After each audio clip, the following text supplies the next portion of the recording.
देखो ES12 एक छोटा सा ES है, जो इसका नंबर है उतना ही पैरा है इसमें, 12 पैराग्राफ है केवल। और शायद इसकी एक क्लास हो गई थी, फिर भी मैं एक बार दोबारा 10 मिनट के लिए तेजी से रिवाइज कर देता हूँ। अकाउंटिंग स्टैंडर्ड 12 का जो पर्पज है, यदि किसी भी बिजनेस एंटिटी को गवर्नमेंट से कोई ग्रांट या सब्सिडी किसी भी मॉनेटरी या नॉन मॉनेटरी फॉर्म में मिली हो, तो उसका अकाउंटिंग ट्रीटमेंट क्या होना चाहिए, depending upon the nature of grant, that grant is revenue nature और कैपिटल नेचर, उस पर डिपेंड करेगा। इस ES ने गवर्नमेंट ग्रांट को दो कैटेगरी में डिवाइड किया है by nature. There is a capital nature grant, there is a revenue nature grant, and certainly capital nature grant means कोई भी असेट परचेज करने के लिए, इंस्टॉल करने के लिए, कंस्ट्रक्ट करने के लिए गवर्नमेंट यदि कोई ग्रांट दे तो कैपिटल नेचर की ग्रांट है, या गवर्नमेंट खुद ही असेट दे दे, गवर्नमेंट खुद ही कोई तरह का राइट या लाइसेंस या किसी भी तरह का कोई अथॉरिटी किसी बिजनेसमैन को दे दें एट फ्री ऑफ कॉस्ट, जैसे DOT लाइसेंस है, एयरपोर्ट लैंडिंग राइट है, इंपोर्ट राइट्स है, ये इस तरह की ये भी असेट्स होती है। अब इस ES में हमें गवर्नमेंट ग्रांट का जो कैटेगराइजेशन है, ट्रीटमेंट है, वो बाद में हम चाहे क्लासीफाई कर लेंगे। आपको मैंने पिछली क्लास में गवर्नमेंट ग्रांट का वो बताया था कि चार्ट एक, बस तो वही ES है पूरा, उसके बाद रिफंड है। इस ES के मेन पैरा है 7, 8, 9, 10, 11, 5 तो है ये आपके गवर्नमेंट ग्रांट की इनकमिंग ट्रीटमेंट, इनकमिंग ग्रांट का ट्रीटमेंट, और एक पैरा 12 है, सॉरी पैरा 10 तक, और 11 है रिफंड का ट्रीटमेंट। तो 7, 8, 9, 10 पैरा आपको इजीली लर्न हो जाएंगे, अभी क्वेश्चंस कर लेंगे। अब एक बार आपने यदि पहले के नोट्स सेव कर रखे हो तो आप देखो गवर्नमेंट ग्रांट के अकाउंटिंग ट्रीटमेंट आपको उस समय लिखवाए थे, टाइप ऑफ ग्रांट पे डिपेंड होके, ये type of grant. An enterprise में receive the following 2 type of grant, one is a non monetary, second is monetary grant, grant in the nature of promoter contribution. तो आपने जो summary chart बनाया होगा उसमें आप देखो, एक तो होगा नॉन मॉनेटरी ग्रांट, वो तो होगा पैरा 7, फिर होगा मॉनेटरी ग्रांट, उसमें होगा पैरा 8 एंड 9 दोनों, है ना, और grant in the nature of promoter contribution होगा पैरा 10। ये मेन चार्ट आपका ये है। बाकी शुरू के जो 6 पैराग्राफ है ये केवल इस ES का इंट्रोडक्टरी पार्ट है। ये ES अप्लाई कब से हुआ, इस ES का ऑब्जेक्टिव क्या है, इस ES का स्कोप क्या है, और इस ES की कुछ डेफिनेशन, कौन गवर्नमेंट है क्या, और एक्सप्लेनेशन में कैपिटल अप्रोच वर्सेज रेवेन्यू या इनकम अप्रोच, ये पैरा 5 है। कैपिटल नेचर की ग्रांट कैपिटल नेचर में जाएगी, रेवेन्यू नेचर की ग्रांट P&L में जाएगी, या कोई रिलेटेड कॉस्ट में से एडजस्ट होगी। ये 2 अप्रोच है ES के अंदर। और फिर यहाँ से रिकॉग्निशन ऑफ ग्रांट की कुछ जनरल कंडीशन पैरा 6 कि ग्रांट तभी रिकॉग्नाइज करनी चाहिए जब उस ग्रांट का कंफर्मेशन हो गया हो, गवर्नमेंट ने उसका ऑर्डर पास कर दिया हो, और इवन ग्रांट का मेनली रिसीट होना, ग्रांट का केवल मात्र मिल जाना इस बात का प्रूफ नहीं है कि आप उस ग्रांट के लिए एलिजिबल थे। ग्रांट्स हमेशा कंडीशनल होती है, अनकंडीशनल तो दुनिया में कोई कुछ गवर्नमेंट ग्रांट नहीं देती है। ग्रांट हमेशा कंडीशनल होती है, सरकार का उसके पीछे कोई ना कोई इंटेंशन होता है, और वो जनरली पब्लिक वेलफेयर। आज बड़ी बड़ी एंटिटीज को गवर्नमेंट, हॉस्पिटल्स को, कॉलेजेस को, स्कूल्स को, इनको ग्रांट देती है, तो गवर्नमेंट चाहती है कि आप ज़्यादा से ज़्यादा medical facility, education facility develop करें। कोई ना कोई रीजन जरूर होता है ग्रांट का, यूँ फ्री में बस खाली दया मेहरबानी और किसी पे सिंपैथी हो इसलिए ग्रांट नहीं मिल जाती। आज यदि कोई ऑर्गेनाइजेशन बर्बाद भी हो जाता है, डूब जाता है, फाइनेंशियल क्राइसिस में आ जाता है, गवर्नमेंट ग्रांट इसलिए देती है कि अनएम्प्लॉयमेंट नहीं हो, उसमें जितने लोग जुड़े हुए हैं वो सारे के सारे बेरोजगार नहीं हो जाए, इसलिए गवर्नमेंट उस ऑर्गेनाइजेशन को एक बार लिफ्ट करने के लिए ग्रांट देती है। अब यहाँ ग्रांट के जनरल कंडीशंस हैं, ग्रांट के अर्निंग बेनिफिट और कॉन्टीजेंसी रिलेटेड छोड़ के आप तो सीधा इस पे आ जाओ। एग्जाम में क्वेश्चन केवल इन तीनों में से कोई एक आता है, या तो मॉनेटरी या नॉन मॉनेटरी या इन द नेचर ऑफ दिस। अब अपनी कॉपीज में चेक करो, para number 7, para 7 government grant यदि नॉन मॉनेटरी है तो उसके इसमें 2 मामले बनते हैं, या तो कोई नॉन मॉनेटरी असेट गवर्नमेंट आपको देगी फ्री ऑफ कॉस्ट, और या देगी कंसेशनल प्राइस पे। यदि कोई गवर्नमेंट, स्टेट या सेंट्रल गवर्नमेंट या कोई बॉडी, कोई लोकल अथॉरिटी किसी भी तरह की कोई असेट एकदम फ्री में दे दें, कोई चार्जेस नहीं ले, तो ES कहता है बात ठीक है कि आपका आउटफ्लो नहीं हुआ, आपने 1 रुपया भी नहीं दिया, इवन इफ उस असेट की बैलेंस शीट में प्रेजेंस बताने के लिए नॉमिनल वैल्यू पे एक डमी एंट्री पास कर दो, asset account debit to government grant.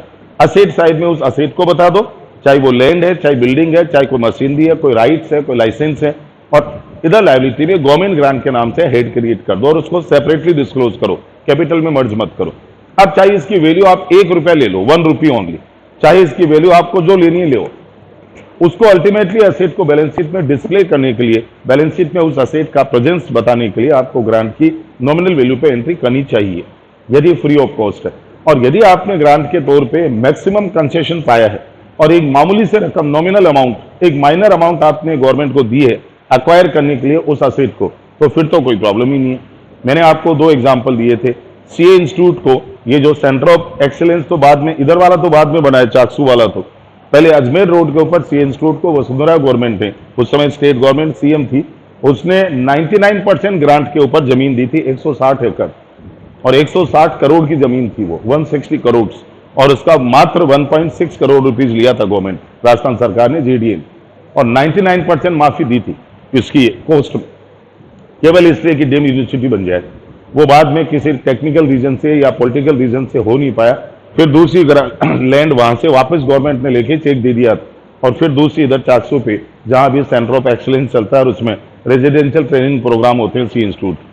दूसरा एक एग्जाम्पल मैंने और शायद आपको दिया हो, आज मैं जिस क्लब का मेंबर हूं, ये करीब 21-22 बीघा जमीन है हार्ट ऑफ द सिटी में, जय क्लब, और उसकी आज जमीन की कीमत 1000 करोड़ से ऊपर है। लेकिन कभी जब ये क्लब स्टैब्लिश हुआ था उस समय मात्र 1 रुपया बीघा की रेट से, 1 रुपया बीघा होता है 3025 स्क्वायर यार्ड्स का, 3025 स्क्वायर यार्ड इज 1 बीघा।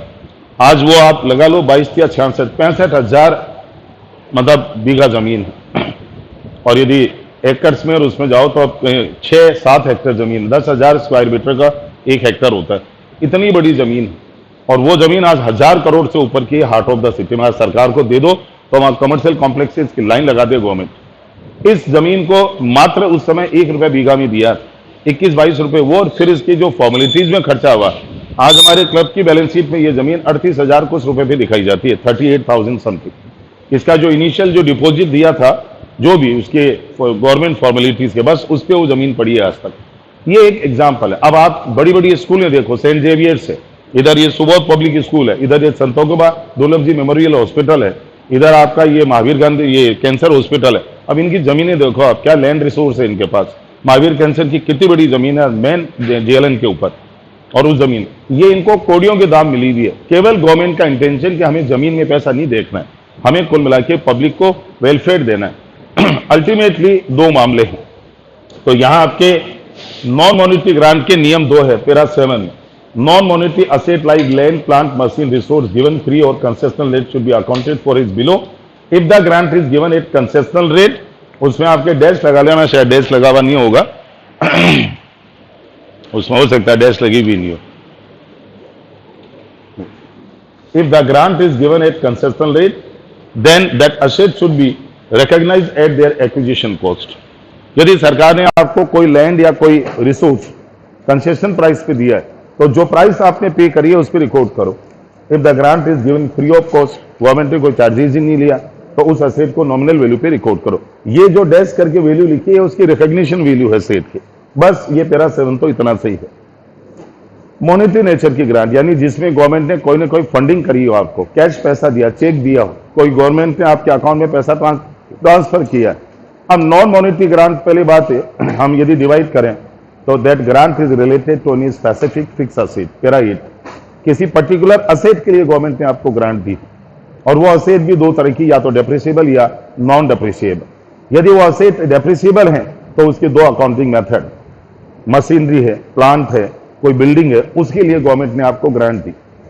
आपने अपने लेवल पे मशीन खरीद ली, प्लांट को परचेज कर लिया, बिल्डिंग खुद बनवा ली, खरीद ली, और इसके लिए गवर्नमेंट ने आपकी हेल्प करी, चलो इतना हम अपनी तरफ से ग्रांट देते हैं। एएस कहता है 2 में से एक डिसीजन लो मेथड के तौर पे, या तो उस ग्रांट की अमाउंट को असेट की कॉस्ट में से रिड्यूस कर दो, 2 एंट्री पास करो, asset account debit to bank, machine plant building account debit to bank, ये तो हो गई आपकी असेट खरीदने की एंट्री, और सेकंड ग्रांट मिलने की entry bank to grant, bank to government grant, और अब ग्रांट को असेट अकाउंट में ट्रांसफर कर दो। तो ग्रांट को जैसे असेट अकाउंट में शिफ्ट करोगे, government grant account will be debited and your asset account will be credited, आपकी असेट की कॉस्टिंग कम हो जाएगी। मैंने 50 लाख रुपए की कोई मशीन खरीदी, और बाय द वे कोई रूरल या बैकवर्ड इलाके में वो मशीन मुझे इंस्टॉल करनी थी, या प्लांट मुझे इंस्टॉल करना था। गवर्नमेंट की वहां पॉलिसी थी कि इस उजाड़ के इलाके में, इस पूरे वीरान इलाके में, जंगल में कोई फैक्ट्री लगाता है, यदि इस रूरल एरिया या बैकवर्ड एरिया में हम उसको 50% अपनी तरफ से उस असेट इन्वेस्टमेंट, बिल्डिंग, लैंड या आपका बिल्डिंग है, लैंड है, प्लांट है, मशीन है और जो भी इंफ्रास्ट्रक्चर है, 50% अपनी तरफ से छूट देंगे। सरकार अपनी तरफ से आपको पैसा देगी। मेरे को 50 लाख के इन्वेस्टमेंट के बदले 25 लाख का गवर्नमेंट से चेक आ गया। अब मैं असेट्स को डेबिट करके to bank, bank to grant और ग्रांट टू असेट। अब मेरी बुक्स में असेट घट के 50 लाख से 25 पे आ गई। ये तो एक तरीका है कि आप असेट को अकाउंट को क्रेडिट कर दो और ग्रांट अकाउंट को असेट अकाउंट में शिफ्ट करके ग्रांट अकाउंट बंद कर दो। असेट की कॉस्टिंग कम होगी। इनकम टैक्स में भी यही प्रोविजन। इनकम टैक्स में भी आप सेक्शन 43 सबसेक्शन 1 जब एक्चुअल कॉस्ट पढ़ोगे पीजीबीपी में, असेट पे डेप्रिसिएशन कितने पे लगाएं, असेट की कॉस्टिंग क्या होनी चाहिए, सेक्शन 43 सबसेक्शन 1 में एक्सप्लेनेशन है बहुत सारे और उसमें एक्चुअल कॉस्ट डिफाइन है। उसमें भी लिखा हुआ है यदि किसी भी असेट के लिए आपको कहीं से कोई ग्रांट या सब्सिडी दुनिया में कहीं से भी मिली हो, असेट की कॉस्ट में से माइनस करके इनकम टैक्स वाले फिर डेप्रिसिएशन देते हैं। यहां पे भी अब यहां एक दूसरी मेथड और है जो इनकम टैक्स में नहीं है।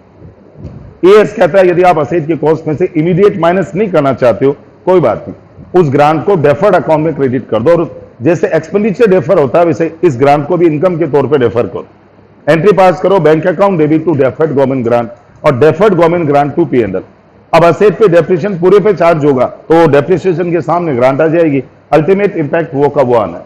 आज जरा सोचो, मैं खाली एक फिगर का एग्जांपल ले रहा हूं कि कितनी ग्रांट किसी ऑर्गेनाइजेशन को मिली। ये एक एक्स लिमिटेड है और इसको plant and machinery ₹50 lakh, 50 lakh की प्लांट मशीन खरीदी गई। 40% ग्रांट सरकार ने दे दी। The government grant was given ₹20 lakh. इस प्लांट एंड मशीन की जो लाइफ है दैट इज 5 years, 5 साल विथ नो सैलरीज बिल और इसको एसएलएम से डेप्रिशिएट करना है। एएस का पहला ऑप्शन, प्लांट मशीन खरीदने की एंट्री कर दो plant machine to bank, grant receive करने की एंट्री करो बैंक टू गवर्नमेंट ग्रांट और गवर्नमेंट ग्रांट को ट्रांसफर कर दो प्लांट मशीन में, government grant to plant machine. जैसे ये करोगे आपकी असेट की कीमत रहेगी अब 30 lakh and 30 lakh divided by 5, आपका पर ईयर डेप्रिसिएशन आ गया ₹6 lakh. It is depreciation per annum, ये डेप्रिसिएशन। अब आप अगले 5 साल depreciation to plant machine, PNL to depreciation करो। एक तो मेथड ये हो गया। कोई बंदा कैसा मुझे असेट में से ग्रांट को माइनस नहीं करना, I am not going to deduct the cost of asset, तो गवर्नमेंट कहती है फिर इस ग्रांट को असेट में से मत घटाओ और इसको डेफर्ड गवर्नमेंट ग्रांट के नाम से, DEFF आएगा, एफ आएगा, RRED, deferred government grant account में क्रिएट कर दो और आप 2 एंट्री पास करो, plant and machinery to bank 50 lakh, bank account debit to deferred government grant 20 lakh. और अब इस ग्रांट को असेट में शिफ्ट मत करो, असेट में दिस डिवाइडेड बाई 5, हर साल का डेप्रिसिएशन आप चार्ज कर दो ₹10 लाख। अब इस ग्रांट को भी आप 5 से डिवाइड कर दो एंड हर साल आपकी ग्रांट पीएनएल में जाएगी 4 लाख। अब आप सोचो, इससे पिछले एग्जाम्पल में ग्रांट को असेट में से माइनस किया तो डेप्रिसिएशन 6 लाख पे आ गया था, अब आपका डेप्रिसिएशन पूरा 10 है, तो बात यह कि पीएनएल में ग्रांट क्रेडिट में आएगी। अब आप 5 एंट्री करोगे फर्स्ट ईयर में, plant machine to bank 50 lakh, bank account debit to deferred government grant 20 lakh, end of the year deferred government grant 4 lakh रुपए टू पीएनएल हो गया। End of the year depreciation debit to plant machine 10 lakh and PNL debit to plant depreciation is depreciation debit to plant machine 10 lakh, PNL to depreciation is 10 lakh. अब PNL में impact क्या होगा, 10 lakh debit में, 4 lakh credit में, net effect वही 6 लाख का है। और ये तो by the way depreciation SLM लिया, कोई कहते सर WDV हो तो चार्ट बना लो पूरा ईयर आपका कॉस्ट और WDV ऑफ असेट डेप्रिसिएशन। अब उस डेप्रिसिएशन के रेशियो में ग्रांट को डिस्ट्रीब्यूट कर दो। अब यदि आपका डेप्रिसिएशन WDV है तो ग्रांट भी WDV बेसिस पे ही जाएगी, जितना डेप्रिसिएशन होगा उतना ग्रांट पीएनएल में जाता रहेगा। असेट की लाइफ 5 साल है, 5 साल की सीट बना लो, 10 साल है, 10 साल की सीट बना लो, ग्रांट को डेप्रिसिएशन के रेशियो में डिस्ट्रीब्यूट कर दो। जैसे लीज में हमने फाइनेंस वो पढ़ा था, सेल एंड लीज बैक, कि यदि आपने कोई असेट दी वापस लीज पे ले ली तो उस केस में जो प्रॉफिट या लॉस है उसको डेप्रिसिएशन के रेशियो में पीएनएल में ट्रांसफर करो। इस टाइप का ट्रीटमेंट है।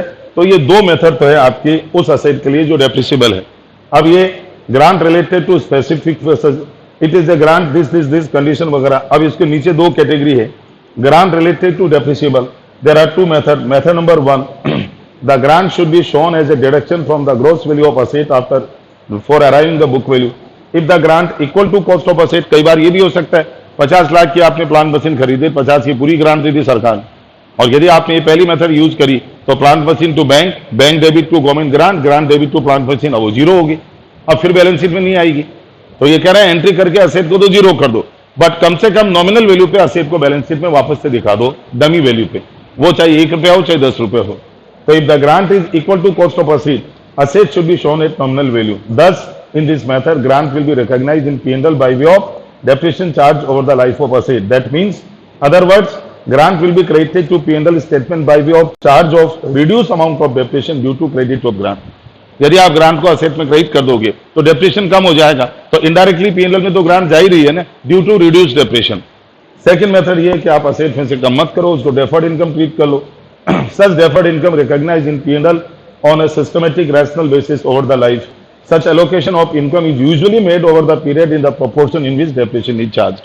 तो अभी जैसे बताया, आप ग्रांट को असेट में से माइनस मत करो, डेप्रिसिएशन के रेशियो में पीएनएल में ट्रांसफर करो, अकाउंट खोल दो डेफर्ड गवर्नमेंट ग्रांट। अब देखो एक छोटा सा एग्जांपल है, यही देख लो। सिस्टम लिमिटेड ने परचेज करी 100 लाख रुपए की फिक्स असेट, एस्टिमेटेड लाइफ 5 साल, salaries value 10 lakh, purchase of asset government given a grant 20 lakh, pass entry in the books of company for the first 2 years। अब यदि आपने एंट्री करी fix asset to bank 1 crore, being fix asset purchase, bank to government grant 20 lakh, और अब आपने decision लिया हमें इस ग्रांट को असेट में से माइनस करना है, तो तीसरे एंट्री पास कर दो, government grant account debit to fix asset. अब आपकी असेट रह गई 80 लाख की और सैलरीज है 10 लाख, 80 माइनस 10 डिवाइडेड बाई 5 साल, तो this is depreciation debit to fix asset 14 lakh, PNL debit to depreciation 14। अब अगले साल ये दोनों एंट्री होगी बस केवल, तो सेकंड ईयर में यही 2 एंट्री वापस। सेकंड मेथड ये लो, GST limited purchase fix asset 50 lakh, estimated life 5 साल, salaries value 5 lakh, on purchase of asset, on है ये 1 नहीं है, on purchase of asset government grant granted 10 lakh, grant is treated as deferred revenue income by the company, pass the entries. अब इस बार आपको grant को minus नहीं करना है असेट में, इसको डेफर्ड इनकम ट्रीट करना है, और साइलेंस होती है तो डेप्रिसिएशन के रेशियो में। अब आपकी entry fix asset debit to bank 50 lakh, bank account debit to deferred government grant that is 10 lakh. अब ये ग्रांट असेट में से रिड्यूस नहीं होगी, मतलब असेट अकाउंट में क्रेडिट नहीं होगी।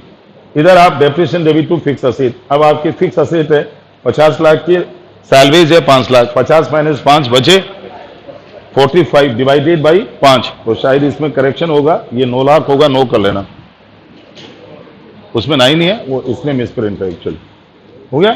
अब डेप्रिसिएशन और पीएनएल, और अब देखो deferred government grant to PNL, अब आपकी 10 लाख ग्रांट डिवाइडेड बाई 2, ये पीएनएल में चली जाएगी, फिर अगले साल डेप्रिसिएशन और इसकी ग्रांट की एंट्री पास हो जाएगी। ये सेकंड मेथड है। अब grant related to non depreciable fix asset. अब पहली बात तो नॉन डेप्रिसिएबल फिक्स असेट कौन कौन सी होती है?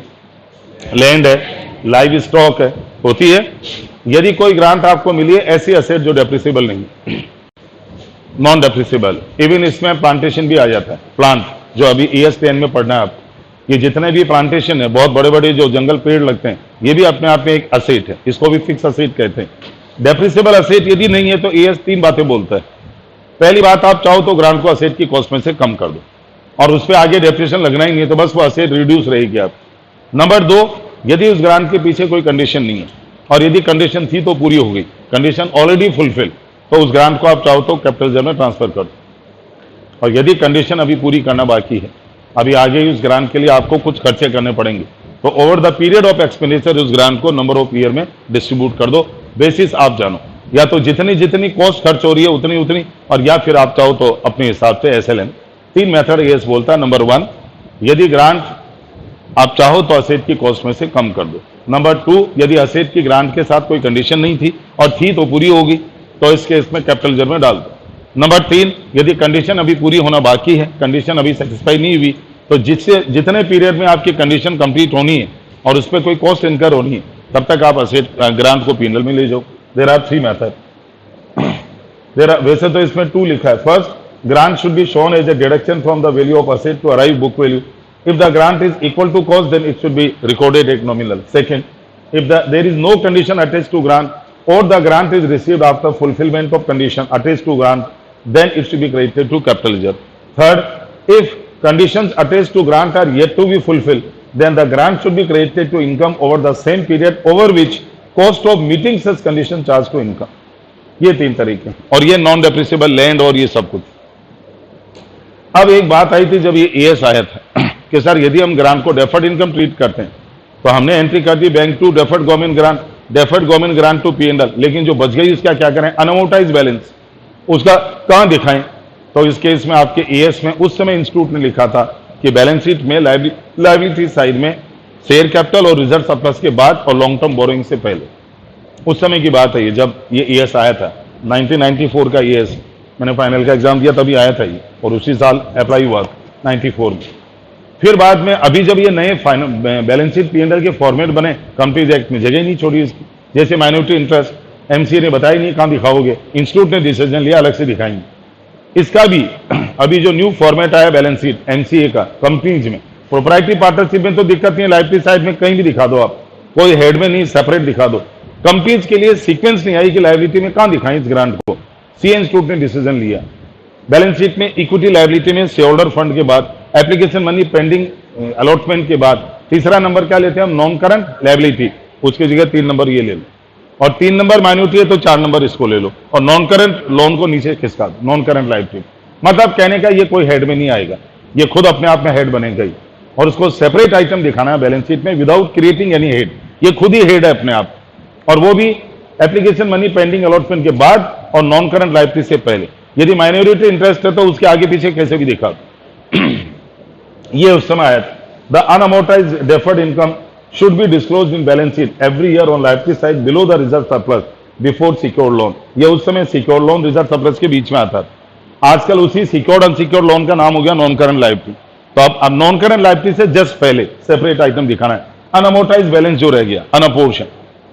Grant related to revenue para 9, यदि गवर्नमेंट ने ग्रांट दी है किसी ऑर्गेनाइजेशन को रेवेन्यू एक्सपेंडिचर के लिए, एम्प्लॉयज का स्किल डेवलप करने के लिए, एम्प्लॉयज का मेडिकल ट्रीटमेंट, अभी जैसे कोविड में बहुत सारी कंपनियों को, देश की बहुत सारी ऑर्गेनाइजेशन को सरकार ने ग्रांट दी अपने फंड में, गवर्नमेंट फंड में, कि आपके जो एम्प्लॉई है उनका प्रॉपर इलाज हो, डेथ नहीं हो, कल को कोई प्रॉब्लम, तो बहुत सारी ग्रांट सरकार ने कोविड फंड में से दी है। और ऐसी ग्रांट यदि किसी को मिली है जिसमें आपका एक्सपेंडिचर करना है रेवेन्यू नेचर का, चाहे मेडिकल हो, चाहे कोई स्किल डेवलपमेंट हो, चाहे कोई ट्रेनिंग हो, उसमें आपने या कोई रिसर्च टाइप की एक्टिविटी हो, उसके लिए ग्रांट मिली है, तो ES कहता है अब आपकी 2 बातें हुई। यदि वो ग्रांट आपने 1 ईयर में एक्सपेंडिचर कर दी, खर्चा एक ही साल में पूरा कर दिया, तो सारी ग्रांट को P&L में उसी समय डाल दो।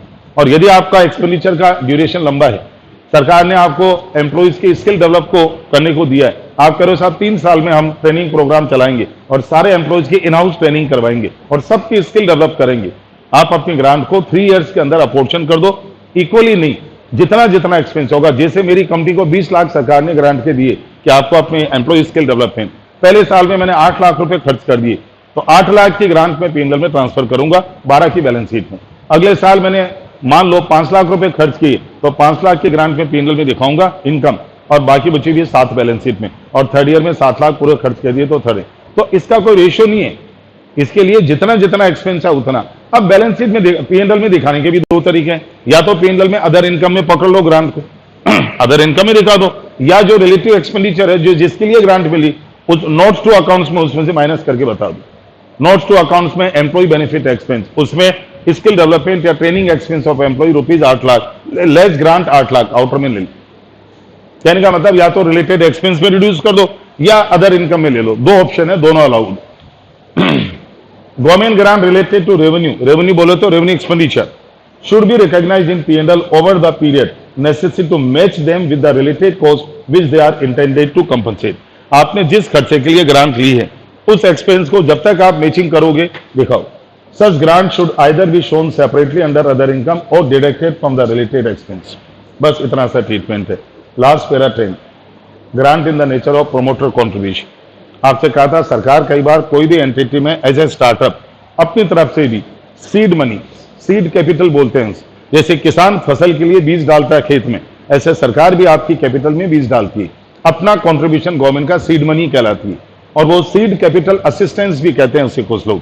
ऐसी ग्रांट जो गवर्नमेंट ने किसी ऑर्गेनाइजेशन को एज ए स्टार्टअप एंटरप्रेन्योरशिप को डेवलप करने के लिए कोई ग्रांट दी हो, और इसमें गवर्नमेंट उसके पीछे कोई ओनरशिप क्लेम नहीं करती, शेयर होल्डिंग क्लेम नहीं कर रही, ऐसी ग्रांट को कहते हैं इन the nature of promoter contribution, और ये निस्वार्थ होती है। गवर्नमेंट कभी नहीं कहती इतने शेयर हमें दो, ओनरशिप दो, कंट्रोलिंग राइट दो, वोटिंग राइट दो ना, फिर तो आप एक तरह से पार्टनर बन गए उस बिजनेस के। Government is giving the grant without any kind of ownership, without claiming any voting right, और ऐसी ग्रांट सरकार देती है ताकि आपका बिजनेस डेवलप हो, आपकी कंपनी चल पड़े, और उसके बाद में गवर्नमेंट वो ग्रांट कभी भी रिटर्न भी नहीं लेती यदि बिजनेस चल गया। वो ये ग्रांट यूजुअली रिफंडेबल नहीं होती यदि आपने वायलेशन नहीं किया कंडीशन का, और आप उस ग्रांट को प्रॉपर्ली यूज कर रहे हो। एएस कहता है उस ग्रांट को अपने कैपिटल का हिस्सा बना लो और इसको कैपिटल रिजर्व में ट्रांसफर कर दो। उस कैपिटल रिजर्व में से आप कभी डिविडेंड नहीं बांटोगे, उस कैपिटल रिजर्व में से आप आउटसाइड इंडिया कोई एसेट नहीं खरीदोगे, उस कैपिटल रिजर्व में से कोई तरह के लॉसेज राइट ऑफ नहीं करोगे, उस कैपिटल रिजर्व में से बोनस शेयर इशू कर सकते हो आप, लेकिन बाकी उस कैपिटल रिजर्व का कोई मिसयूज नहीं करोगे। हालांकि एएस नहीं कहता bonus share issue, but bonus share issue करना तो बल्कि और कंफर्म कैपिटल हो गई हो, तो कैपिटल रिजर्व में ट्रांसफर होनी, और इसको प्रोमोटर कॉन्ट्रीब्यूशन कहते हैं। Grant in the nature of promoter contribution, these grant given with reference to total investment undertaking. यदि कोई इंडस्ट्री लगा रहा है बैकवर्ड एरिया या रूरल एरिया या नोटिफाइड एरिया, ये ग्रांट तभी मिलती है। आप सोचो हर किसी इंडस्ट्रीज को मिल जाएगी, नहीं मिलेगी। आज जेके में गवर्नमेंट ने गेट खोल दिए कि आप जाके वहां आपको फ्री होल्ड या लीज होल्ड लैंड अब मिल रही है सब, बिकॉज आर्टिकल 370 हटा दिया गवर्नमेंट ने कॉन्स्टिट्यूशन में, और इस कारण से वहां यदि आपको कोई लैंड आपने ले ली, अरेंज कर ली, अब आप फैक्ट्री लगाना चाहते हो, सरकार कहती है लगाओ, चलो 40%, 50%, 60% हम देंगे, आप कम से कम इस एरिया को डेवलप तो करो। ऐसे देश के कई इलाके हैं जो आज भी बैकवर्ड है, पिछड़े हुए हैं, वहां गवर्नमेंट की सब्सिडी स्कीम चलती है, सेंट्रल सब्सिडी स्कीम। वहां यदि आप इंडस्ट्री लगाते हो, जितना इन्वेस्टमेंट करोगे कैपिटल नेचर का, उसका एक पोर्शन गवर्नमेंट आपको कमिटेड देगी, और बाकायदा आपको ड्राफ्ट या आपके अकाउंट में ट्रांसफर आ जाएगा गवर्नमेंट के बैंक से। उसको कैपिटल नेचर की ग्रांट कहते हैं, प्रोमोटर कॉन्ट्रीब्यूशन, और वो अमाउंट एक ही ट्रीटमेंट है, कैपिटल रिजर्व में जाएगी, बस उसका और कोई ट्रीटमेंट नहीं कि आप पीएनएल में ले जाओ, डेफर कर लो ना, किसी असेट की कॉस्ट में से माइनस करोगे ना। असेट की कॉस्ट में से तब करो जब किसी एक सिंगल असेट के लिए मिली हो, पर्टिकुलर असेट। पैरा 8 जो आया था अभी, this grant is not for a specific asset, this is for the total investment in the business, all the asset, land, building, plant, machine, furniture, picture, पूरी industry बसाने में आपने जो पैसा लगाया उसका एक परसेंटेज गवर्नमेंट देती है, और वो कैपिटल रिजर्व में जाएगा। Grant given with reference to total investment, such grant should be credited to capital reserve, such grant can not be used to distribute dividend, it cannot be considered as a deferred income, for example central investment subsidy scheme। अब इस as का एक तरह से most important para 11, पिछले 4 para 7, 8, 9, 10 वो बताते हैं इनकमिंग ग्रांट का ट्रीटमेंट क्या होना चाहिए, ये बोलेगा आउटगोइंग का क्या होना चाहिए। अब ग्रांट यदि आपको वापस लौटानी पड़ गई, गवर्नमेंट को रिफंड करनी पड़ गई, ग्रांट के रिफंड होने के 2 ही रीजन होते हैं। सरकार को आपसे कोई नाराजगी नहीं थी, आपने कंडीशन का वायलेशन कर दिया। जिन शर्तों पे ग्रांट दी कि इतने समय तक आपके असेट इंस्टॉल होनी चाहिए, इतने समय तक प्रोडक्शन आ जाना चाहिए, इतने एरिया में आपको इन्वेस्टमेंट करना है, आपने ना एरिया की परवाह करी, एरिया ही बदल दिया अपनी मर्जी से। जिस एरिया के लिए ग्रांट दी वहां तो पैसा इन्वेस्ट किया नहीं, लगा दिया कहीं और, जो ऑलरेडी अर्बन एरिया है, रूरल नहीं है, और वहां ऑलरेडी इंडस्ट्रियलाइजेशन शानदार वाला है, और वहां जाके आपने इंडस्ट्री लगा ली, और लिया था किसी रूरल एरिया या बैकवर्ड या नोटिफाइड एरिया, अनडेवलप एरिया।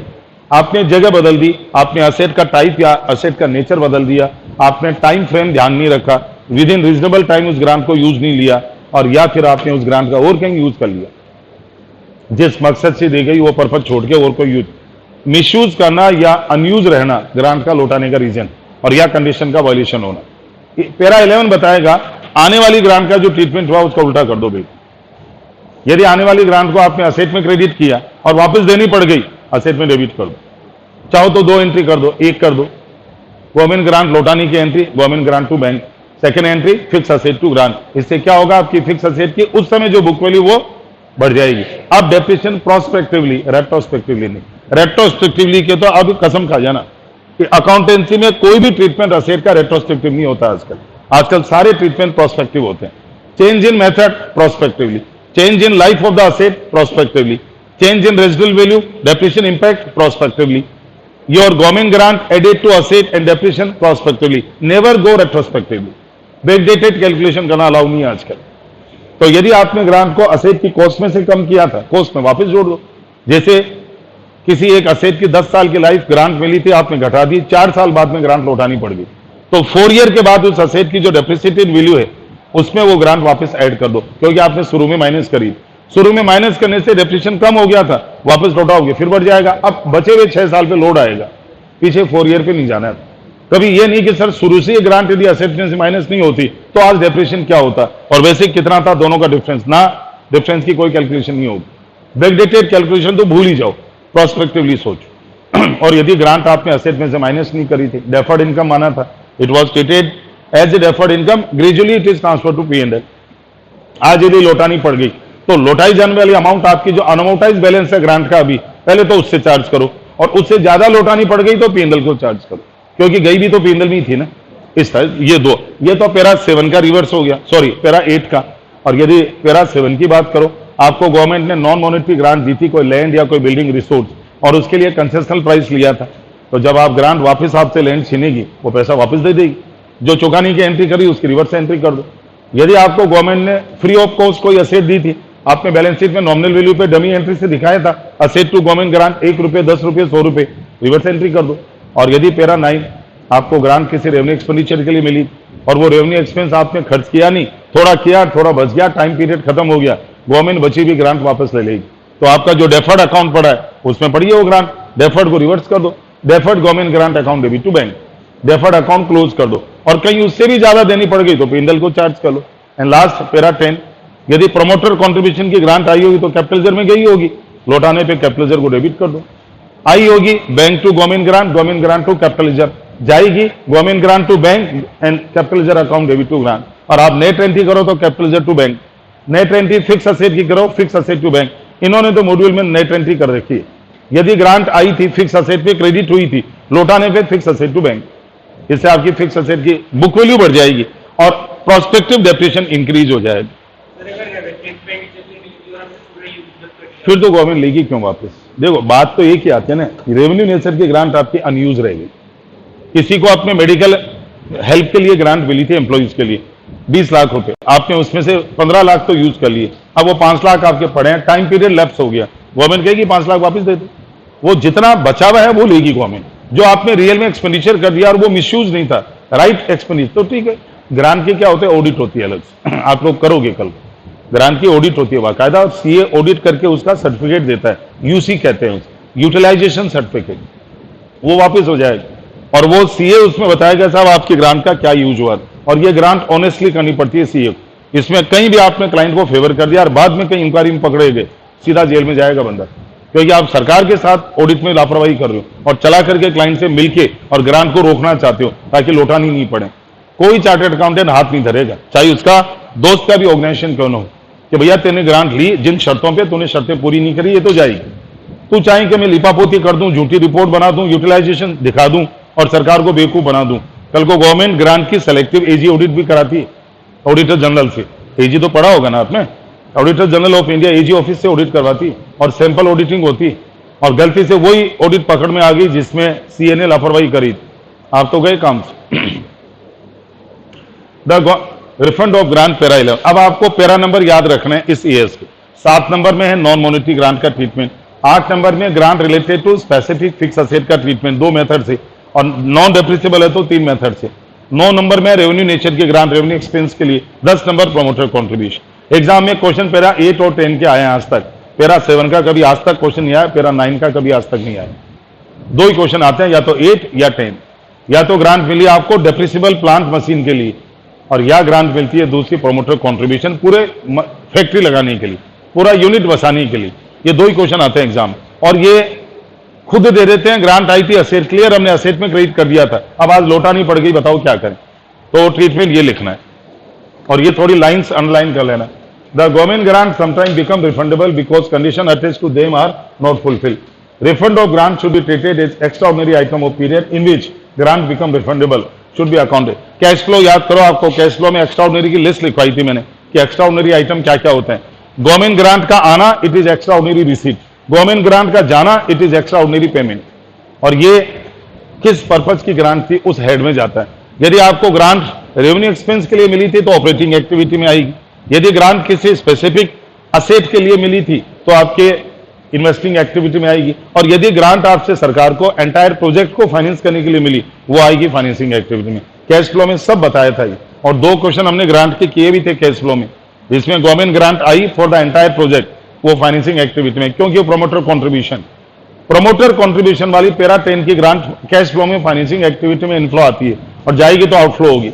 यदि कोई स्पेसिफिक असेट के लिए पैरा 8 डेप्रिसिबल चाहे नॉन डेप्रिसिबल उसके लिए ग्रांट मिली है, वो आएगी इन्वेस्टिंग एक्टिविटी में, आएगी तो इनफ्लो, जाएगी तो आउटफ्लो। और यदि आपको रेवेन्यू नेचर की ग्रांट मिली है पैरा 9, कोई एक्सपेंस करने के लिए, सैलरी चुकाने के लिए, मेडिकल ट्रीटमेंट, कोई स्किल डेवलपमेंट, कोई रिसर्च एक्टिविटी, वो आएगी पैरा आपके ऑपरेटिंग एक्टिविटी। हाँ, होगी extraordinary item. Grant related to revenue का refund, at the first the refundable amount should be debited और adjusted against unamortised balance of deferred grant if any. The remaining balance refundable amount should be charged to P&L account. Refund of grant related to specific fixed asset depending upon if the grant was deducted from the gross value of asset when it was received, then the book value of the asset should be increased by refundable amount of grant. And सबसे बड़ी बात, depreciation on the revised book value should be provided prospectively over the residual use. ये आपको लिखना पड़ेगा solution और underline करके बताना पड़ेगा, एक तो रिवाइज बुक वैल्यू और एक प्रोस्पेक्टिवली और रिमेनिंग यूजफुल लाइफ। 3 जगह अंडरलाइन कर दो, एक तो रिवाइज बुक वैल्यू, एक प्रोस्पेक्टिवली और एक रिमेनिंग यूजफुल लाइफ, बची हुई या रेजिडुअल यूजफुल लाइफ। यदि ग्रांट असेट में क्रेडिट हुई और यदि ग्रांट का ट्रीटमेंट आपने डेफर्ड इनकम वाला किया, जैसे अभी मैंने एग्जांपल लिया था ये वाला कि आपने ग्रांट को 4-4 लाख P&L में भेजी, अब 3 साल 12 लाख चली गई और चौथे साल में सरकार ने कह दिया ग्रांट वापस दे दो, तो अभी आपके 20 में से 12 P&L में गए, 8 का बैलेंस बचा है। 8 लाख रुपए तक की ग्रांट गवर्नमेंट को वापस लौटाओगे, वो तो डेफर्ड अकाउंट में डेबिट होगी। ज्यादा लौटानी पड़ गई तो फिर P&L से चार्ज करो। ये है तब जब आपने ग्रांट का सेकंड मेथड यूज लिया। If the grant was treated as deferred income, refundable amount should be adjusted with balance of deferred income. If the grant was treated capital reserve when it was received, refundable amount should be adjusted with the capital reserve. ये adjusted का मतलब debited, उसको debit हो जाएगी। Refund of grant in the nature of promoter contribution, if such grant become refundable in part or full due to non-fulfillment of some condition, then it should be refundable amount should be reduced from the capital ledger या debited to capital ledger। अब ये grant का treatment है। अब जैसे ये question है, Z limited purchase fix asset 50 lakh which was estimated useful life 5 year, salvage value 5 lakh, on purchase of grant 10 lakh rupees government ने ग्रांट दी। Grant was considered as refundable at the end of 3rd year due to the extent of 6 lakh. Pass entry for the refund of grant under different alternative accounting treatment show impact on depreciation (SLM). If such fixed asset is depreciable, if the grant credited to fixed asset at the time of receipt, अब लौटाओगे तो fixed asset to bank being government grant asset refunded। अब ये सीधी entry करना allowed है। आप कोई बच्चा 2 entry करना चाहे, सर मैं 2 करूं तो पहले गवर्नमेंट ग्रांट टू बैंक लौटाने की, फिर फिक्स असेट टू ग्रांट, दो एंट्री कर दो। डेप्रिसिएशन अब इस हिसाब से आपका डेप्रिसिएशन। अब आप पहले देखो 50 लाख की असेट थी, 5 लाख सैलरीज है, ग्रांट कितनी मिली थी 10 लाख, 50 में से 10 गए, 40 में से 5 गए, 35 डिवाइडेड बाई 5, आपने 7 लाख डेप्रिसिएशन 2 साल किया, 3rd ईयर में तो लौटानी पड़ गई ग्रांट। अब आपकी असेट 50 में से पहले 10 गई तो बुक्स में तो 40 की रह गई थी और 40 पे डेप्रिसिएशन लगा 2 साल का। अच्छा, इस सैलरीज तो हम फॉर्मूले में घटाते हैं, कोई एंट्री थोड़ी होती है सैलरीज। अब आपके 40 में से 2 साल का डेप्रिसिएशन कितना गया 14 लाख, बची असेट 26 लाख, 26 की बची, आपने आज 6 लाख वापस लौटा दी। अब असेट कितने की होगी 26 और 6 32। क्यों बढ़ेगी ना असेट की वैल्यू, घटाओगे क्यों, असेट की वैल्यू इंक्रीज होगी तो 26 की असेट 32 की हो जाएगी। 32 माइनस 5 27 डिवाइडेड बाई 3 ईयर, क्योंकि 2 तो जा चुके ना, तो आप डेप्रिसिएशन कितना हो जाएगा 9 लाख। तो आपके fix asset to bank, depreciation to P&L 9 lakh. अब देखो 50 लाख की असेट थी, 10 की ग्रांट आई थी, 40 की रह गई थी, 2 साल 14 लाख डेप्रिसिएशन हट गया, 26 की रह गई, 6 वापस जुड़ गए, 32 की हो गई, 5 घटा के डिवाइडेड बाई 3, तो आपका ये 9 लाख का डेप्रिसिएशन हो गया। If grant credited to deferred income, आपने ग्रांट को डेफर्ड इनकम ही किया तो आप वापस लौटाओगे तो deferred government grant to bank. If fix asset is non depreciable, grant credited to fix asset at the time of receipt, तो लौटाने में फिक्स असेट टू बैंक। अब इसमें डेप्रिसिएशन तो होगा ही नहीं। If it was credited to capital reserve, तो capital reserve debit to bank. If the grant credited to deferred government grant, तो लौटाने में deferred account debit to bank. और लास्ट में डिस्क्लोजर रिक्वायरमेंट। इस एएस के क्या क्या डिस्क्लोजर रिक्वायर है? पहली बात, इस देश का कोई भी ऑर्गेनाइजेशन गवर्नमेंट ग्रांट के बारे में पहले तो ये बताएगा accounting policy adopted for grant including method of presentation. आपने ग्रांट का कौन सा मेथड यूज दिया, असेट की है, डेप्रिसिबल है, नॉन डेप्रिसिबल है, कॉस्ट में से माइनस किया था, डेफर्ड इनकम ट्रीट किया था, कैपिटल जेड में ट्रांसफर किया था, रेवेन्यू नेचर की ग्रांट है, उसको आप बुक्स में P&L में अदर इनकम में दिखा रहे हो या रिलेटेड एक्सपेंस में से माइनस कर रहे हो। यदि प्रोमोटर कंट्रीब्यूशन है आपने कैपिटल जेड में बताइए, कैपिटल जेड का अब तक कोई यूज तो नहीं किया है, मिसयूज तो नहीं किया है, जो ट्रीटमेंट। दूसरा, nature and extent of grant recognized in financial statement including grant of non monetary asset given at concessional और फ्री ऑफ कॉस्ट। कहने का मतलब ये डिस्क्लोजर है और ये नोट्स के अंदर बताना पड़ता है कि ग्रांट का ये मामला, सेपरेट नोट बनता है ग्रांट का नोट्स के अंदर बाय द ऑडिटर। बस अब इसके बाद में देखो क्वेश्चन ये निकालो पहले, नवरत्न लिमिटेड, नवरत्न वाला क्वेश्चन थोड़ी करवाए थे उस टाइम पे, अभी ऐसे ही क्वेश्चन आते हैं बस। एक ग्रांट मिली वापस लौटानी पड़ी, बताओ क्या करें। तो उसमें आपको रिलेटेड दो पैरा टच करने, एक तो आने वाला ग्रांट कौन सा था, पैरा 7 की थी, 8 की थी, 9 की थी या 10 की थी, और जाने का तो एक ही पैरा है केवल 11। तो दो पैरा यूज करने हैं क्वेश्चन में, दोनों के पहले नियम लिखने और फिर उसके बाद में आपको क्वेश्चन का केस बता के और ट्रीटमेंट समझाना है लास्ट में। पढ़ो नवरत्न लिमिटेड वाला। Navaratna Limited received a grant of 2 crore from central government for the purpose of special machinery during the year 3-4. The cost of machine was 20 crore and it has a life of 9 years. During 7-8, the grant became refundable due to non-fulfillment of certain condition attached to it. Assuming the entire grant was deducted from the cost of machine in the year of acquisition, state with reason the accounting treatment to be followed. सोचो company को grant कब मिली थी, 3-4 में, कितने रुपए की, और asset की कॉस्ट कितनी थी, 20 में से 2 गए, 18 डिवाइडेड बाय 9, 2 करोड़ का डेप्रिसिएशन, क्योंकि सैलरीज वैल्यू नहीं है। और क्वेश्चन ने खुद दे दिया जब आई थी, जब क्या हुआ था ग्रांट का आते टाइम। अब आपको एजम्पशन डालने की जरूरत, कई बार ये क्या देते नहीं है, आते टाइम क्या हुआ था, दोनों लिखने पड़ेंगे। फिर यदि वो ग्रांट असेट में क्रेडिट हुई तो आज ये एंट्री होगी, यदि वो ग्रांट डेफर्ड इनकम ट्रीट हुई तो आज ये दोनों देनी पड़ेगी। फिर अभी आगे ऐसे क्वेश्चन भी आएंगे। इसने तो दे दिया जब असेट एक्वायर करी थी उस समय ग्रांट को कॉस्ट में से माइनस कर दिया, एज्यूमिंग दैट में लिख दिया। अब आपको इस क्वेश्चन का सॉल्यूशन देने के लिए पहले पैरा 8 और पैरा 11 के प्रोविजन कोट करने पड़ेंगे। पैरा 8 में डेप्रिसिबल फिक्स है, ये डेप्रिसिबल है क्योंकि मशीनरी है, ये तो वाजिब बात है, डेप्रिसिबल है। डेप्रिसिबल की दोनों मेथड पहले क्वेश्चन में 2 लाइन में लिखनी है, पहला ट्रीटमेंट ये, दूसरा ये, और फिर क्वेश्चन में लिखना कंपनी ने ये वाला मेथड यूज दिया था पहला वाला। फिर रिफंड बताना है कि यदि आपने ग्रांट को आते टाइम असेट में कम किया था तो जाते टाइम असेट में ऐड होगी वापस, और depreciation prospectively revise book value remaining life, ये प्रोविजन लिख के फिर नवरत्न लिमिटेड रिसीव्ड अ ग्रांट। चलो लिखो, स्टार्ट करो, एक क्वेश्चन ये लिख लो, सारे ऐसी लिपापोती करनी है। फिर इस एएस का शायद सबसे आसान क्वेश्चन आता है, सबसे, आप जितने भी एग्जाम के क्वेश्चन पाओगे ये मिलेंगे सारे। ग्रांट आई, ये हुआ, गई, बताओ क्या होगा, ऐसे ही क्वेश्चन आते हैं सारे। इसलिए एएस 12 को तो लोग रिवाइज ही नहीं करते, जरूरत ही नहीं पड़ता रिवीजन का ही।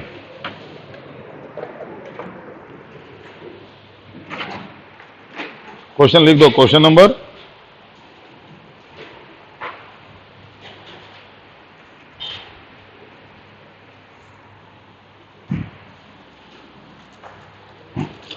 आप बुक में देखो कौन सा क्वेश्चन है, 3, question number 3 as book, page number डाल दो।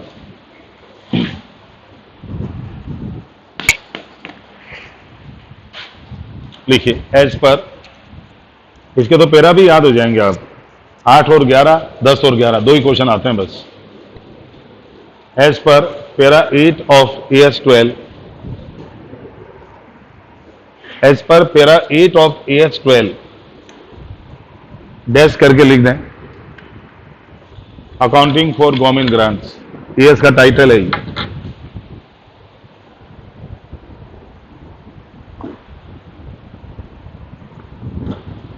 As per para 8 of AS 12 dash करके accounting for government grants, comma, if any grant is received, if any grant is received for, if any grant is received for depreciable fixed asset, depreciable fixed asset, then such grant then such grant can either be deducted then such grant can either be deducted from the cost of asset either be deducted from the cost of asset or it may be treated as a deferred income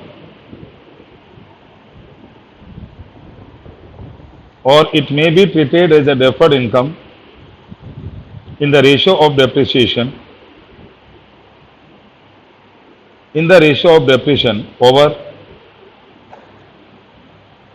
over useful life of asset.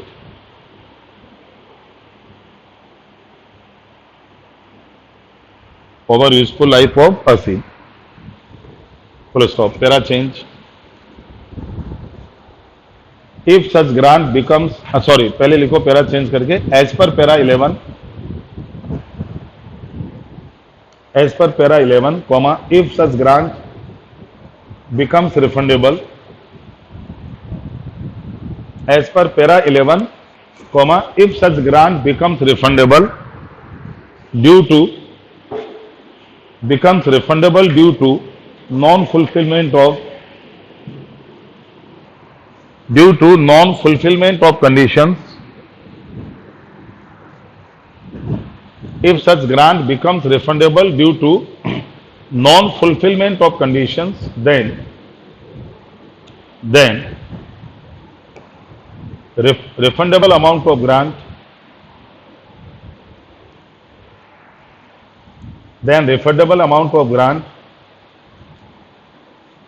should be added to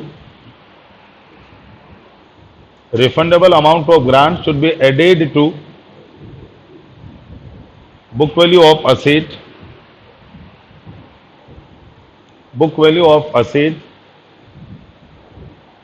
if it was deducted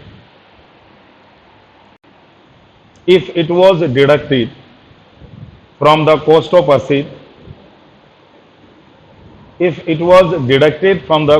asset at the time of receipt.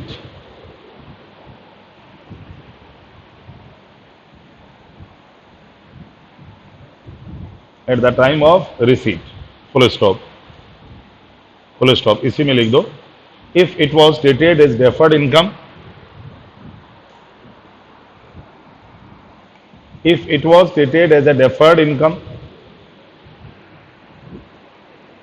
then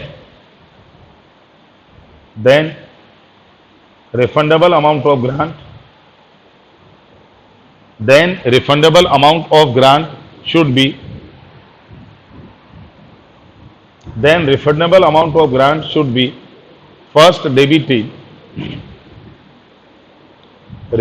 amount of grant should be first debited to deferred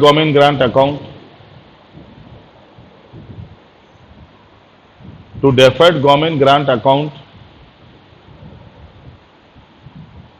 and excess refund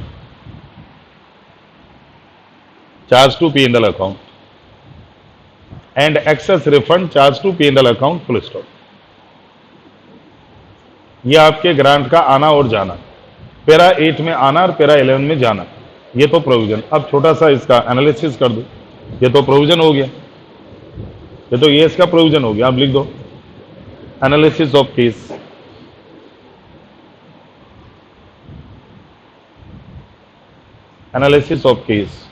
लिख दो Navratna Limited received a grant of rupees 2 crore. Navratna Limited received a grant of rupees 2 crore for acquisition of a machinery.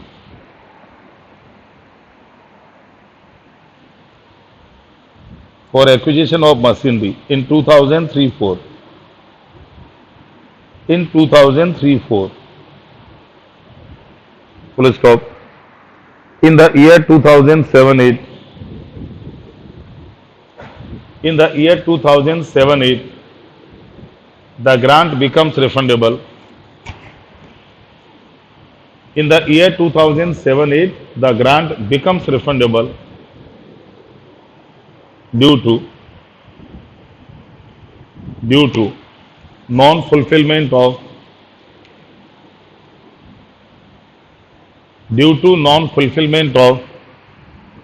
certain conditions.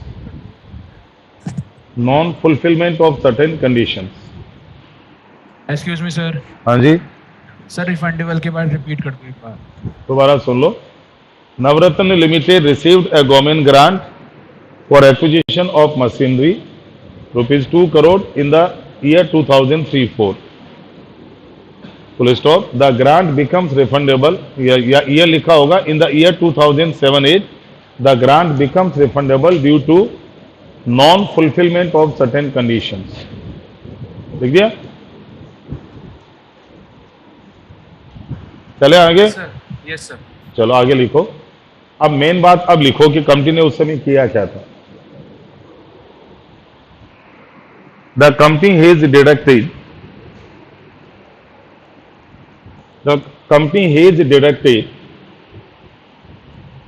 such grant. The company has deducted such grant from the cost of asset. The company has deducted such grant from the cost of asset when it was received. When it was received. हो गया? अब अरे क्या है? दिखाता है। चलो para change करके लिखो। पैरा चेंज करके लिखो। Suggested accounting treatment. Suggested accounting treatment. अब suggested accounting treatment में आप लिखो since the grant was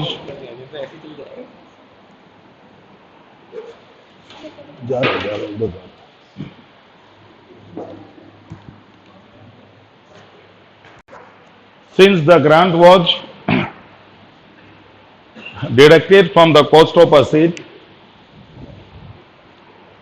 Since the grant was deducted from the cost of asset at the time of receipt. At the time of receipt. Therefore,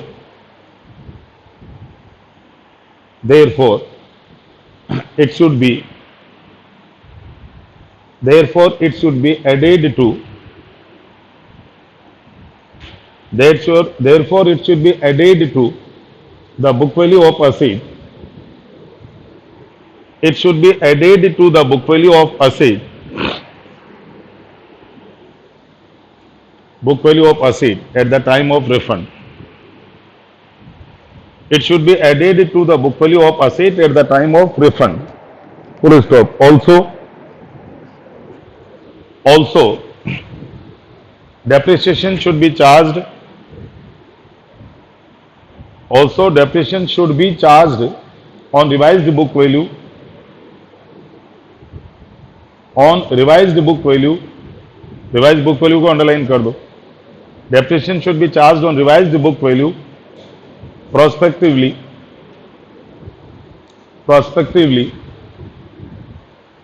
over the remaining useful life of asset. Over the remaining useful life of asset.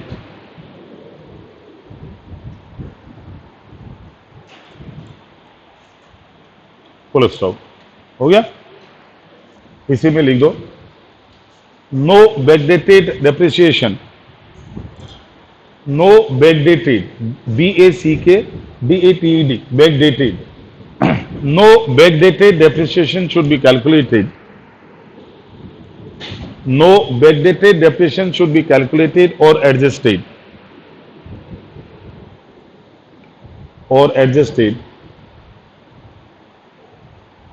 Giving retrospective effect. No backdated depreciation should be calculated or adjusted giving retrospective effect. Full stop. ये solution. अब लगभग सारे ही solution ऐसे इसी type के हैं। कभी ये ग्रांट देंगे पैरा 8 वाली और फिर लौटाएंगे, और कभी देंगे 10 वाली फिर लौटाएंगे। जैसे पैरा 10 की ग्रांट देखो आगे, ये तो पढ़ लो एक बार, सीबीएसई वाला।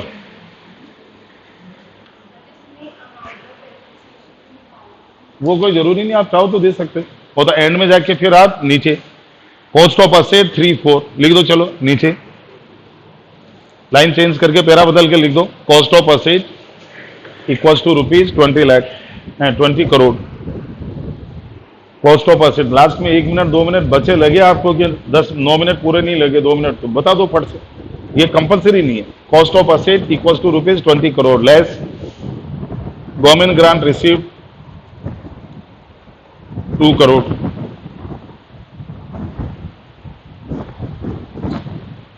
Net cost 18 crore. Right hand को रुपीस करोड़ लिख दो। Cost of asset 20 crore less government grant 2 crore, net cost 18 crore less depreciation from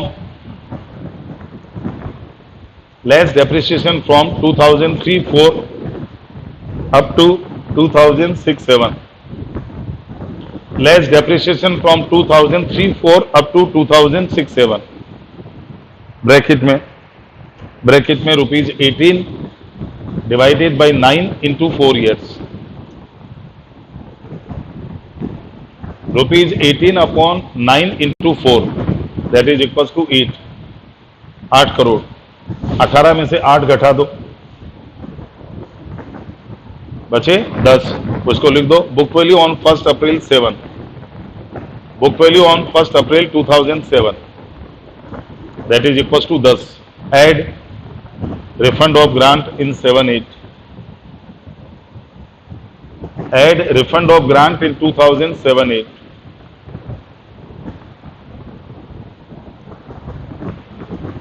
दो। Revise book value 12, revise book value 12। अब 12 को तो बंद कर दो। अब नीचे लिख दो prospective depreciation is equals to, prospective depreciation is equals to ₹12 upon 5, 12 upon 5 equals to ₹2.4 crore per annum, ₹2.4 crore per annum. हो गया।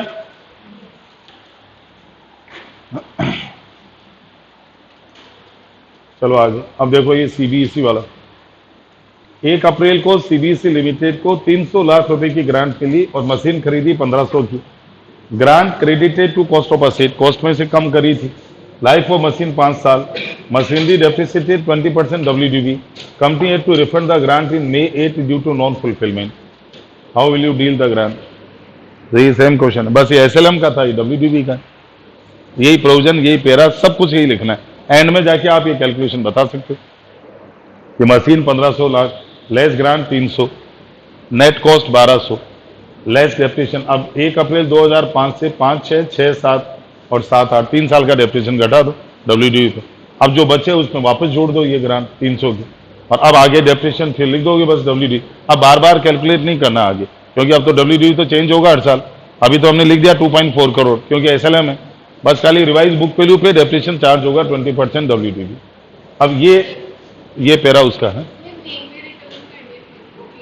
इसमें देखो एक डिस्प्यूट बना हुआ है अभी तक। वैसे हिसाब से क्या होता है, ग्रांट आना और जाने की डेट मायना नहीं रखती है। अब ये जुलाई में ग्रांट आई, क्या फर्क पड़ता है, असेट तो डेप्रिसिएट होगी पूरे साल के लिए, और जाते टाइम भी आपने कभी भी लौटाई असेट में से, इनकम टैक्स तो परवाह नहीं करता है। इन्होंने मॉड्यूल में एक क्वेश्चन में ऐसा टाइम फैक्टर काउंट किया हुआ है, अदरवाइज ग्रांट में आने जाने का टाइम फैक्टर काउंट नहीं है। मई में लौटाओ, जुलाई में लौटाओ, दिसंबर में लौटाओ, कोई फर्क नहीं पड़ता है, क्योंकि ऐसा थोड़ी है जब तक लौटाओगे नहीं तब तक तो डेप्रिसिएशन उस पर लगेगा, लौटाने के बाद उस पर। वो तो डेप्रिसिएशन तो पूरे साल की WDV होती है, 2 बार WDV थोड़ी करोगे एक साल में। वो गलत क्वेश्चन आया था एक बार मॉड्यूल में, आ गया था गलती से, अब पता नहीं अब है या नहीं। इसका एग्जामिनेशन सॉल्यूशन ये आया था, बस ऐड हो जाएगी। अब ये क्वेश्चन पैरा 10 का है, 10 + 11 का। ये ग्रांट वो वाले असेट वाली नहीं है। अब Tom and Jerry limited setup it's business in a designated backward area. Designated backward area होता है गवर्नमेंट की तरफ से डिफाइन एरिया जो ईयरमार्क्ड होता है, which entitled company to receive from government of India subsidy 20% of cost of investment. Having fulfilled all the condition under the scheme, company on its investment of 50 crore in capital asset received 10 crore from the government in January 8 accounting year 7-8.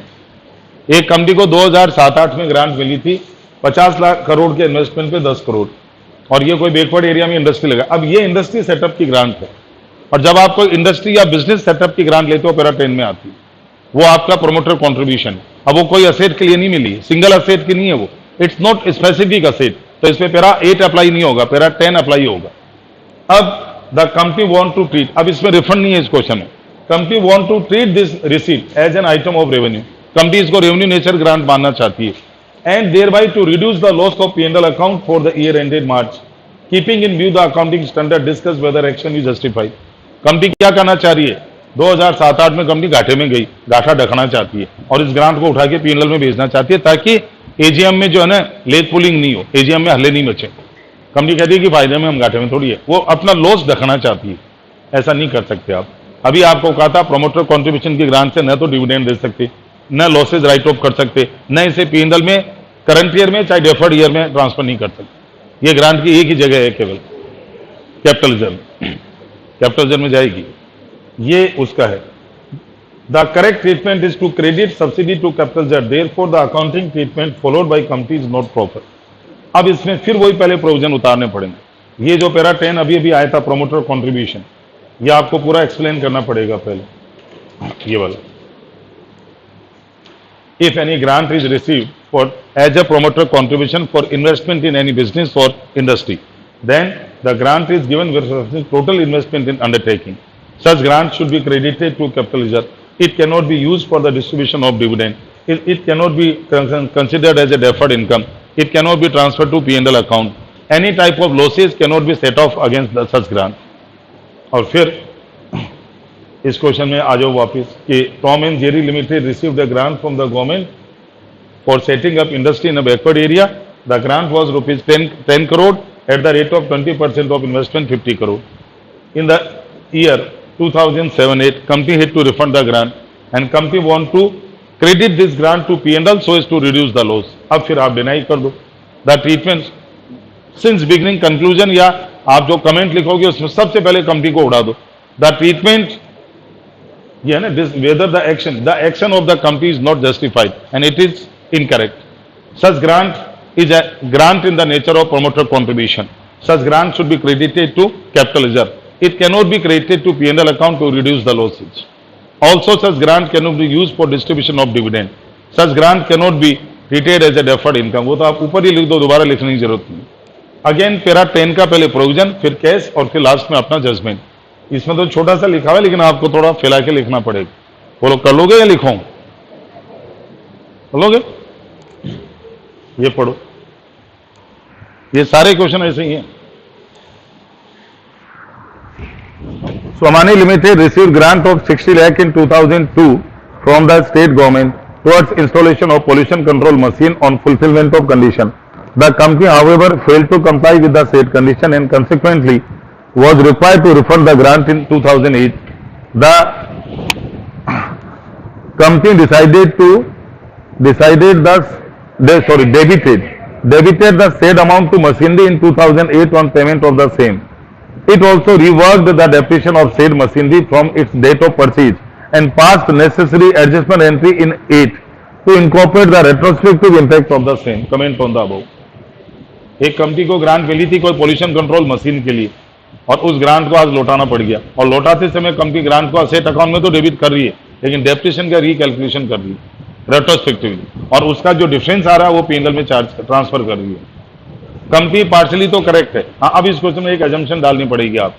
हम ये मानते हैं कि company को जब grant मिली थी तब asset में से कम हुई थी, इसलिए लौटाते समय असेट में डेबिट हुई है। यहां तक कंपनी सही है, लेकिन आगे ट्रीटमेंट कौन सा गलत हो रहा है? आप डेप्रिसिएशन का रेट्रोस्पेक्टिव कैलकुलेशन कैसे कर सकते हो और उसकी एडजस्टमेंट एंट्री और पास कर रहे हो कि हमने ग्रांट नहीं ली होती तो डेप्रिसिएशन कितना होता, ग्रांट के कारण कितना हो, दोनों के डिफरेंस की एंट्री P&L में चार्ज कर रहे हो। It's not allowed. आपको रेट्रोस्पेक्टिव इंपैक्ट देके बैकडेटेड कैलकुलेशन करना अलाउड ही नहीं। आप इसको प्रोस्पेक्टिव, तो इसमें प्रोस्पेक्टिव वाला जो पार्ट है उस पर जोड़ देना है, जो अभी लास्ट में लिखवाया हमने कि revise book value prospectively depreciate होगी रिमेनिंग लाइफ में. Retrospective calculation, backdated calculation is not allowed. Hence, the treatment done by the company is incorrect and it should be rectified. If the company is not rectifying the treatment, the audit report should be qualified. Auditor का आखिरी हथियार होता है कि आपकी कोई बात मान ले तो ठीक, वरना भैया मुझे तो रिपोर्ट बिगाड़नी है थी. और मैं तो as an auditor negative observation लिखूंगा कि गवर्नमेंट ग्रांट का ट्रीटमेंट गलत हुआ है इस तरह. तो अब इसमें आपका पैरा 8 इन्वॉल्व है अगेन और पैरा 11 भी इन्वॉल्व है, लेकिन कंपनी का ट्रीटमेंट गलत है. हमें कंपनी के ट्रीटमेंट को गलत साबित करना है और फिर सही ट्रीटमेंट सजेस्ट करना है. चले, ये तो छोटा सा है, देखो ये ऐसे क्वेश्चन भी आ जाते हैं. Company purchase on April special machine 35 lakh, it received central government subsidy 20%, effective life 10 year, advise the treatment. अब इसमें दोनों बताने पड़ेंगे, इसमें रिफंड नहीं है, इसमें पैरा 8 की दोनों मेथड उतारनी पड़ेगी आप, और फिर दोनों की आप चाहो तो इसमें दो सॉल्यूशन भी कर सकते हो. मशीन की कॉस्ट दिए क्या कहीं 35 लाख, लेस ग्रांट 7 लाख, बचे 28 lakh, divided by 10 years, depreciation per year. Second method, cost of machine 35 lakh, depreciation per year 3.5 lakh, है ना, grant rupees 7 lakh, divided by 10 year. Every year grant will be transferred to P&L 70,000 as a deferred income. बस दो treatment देने होते हैं. Final का question है, देख लो. अब ये पढ़ो, इसमें 3 ग्रांट अलग अलग है.